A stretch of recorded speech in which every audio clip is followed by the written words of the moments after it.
Listen, I think a lot of people are wondering whether this weekend was Joe Biden's Katrina moment. Remember, George W. Bush relentlessly criticized for not being on top of Katrina or being sympathetic to the victims of Katrina.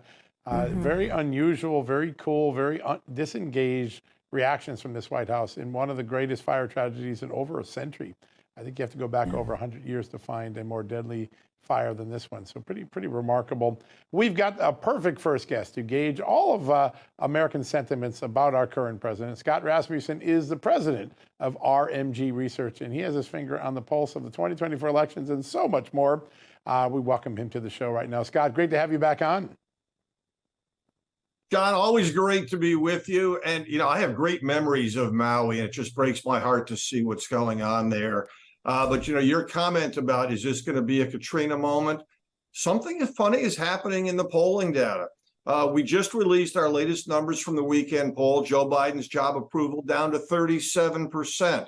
This is the second time in 3 polls over a couple of weeks that he's been below the 40% mark. And what's unusual about that is most of the time when people are feeling a little better about the economy, and that's what's happening right now, the president's job approval goes up.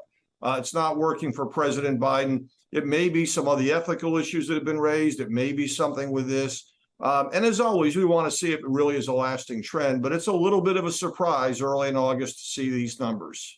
Yeah, it's absolutely fascinating to watch it. Do you think people look at this and say, God, he was on the beach during one of the worst fire tragedies in American history. Shouldn't he have come back to work or something? How do people look at a president when they're not fully, or they give the appearance they're not fully engaged on a terrible crisis like this one?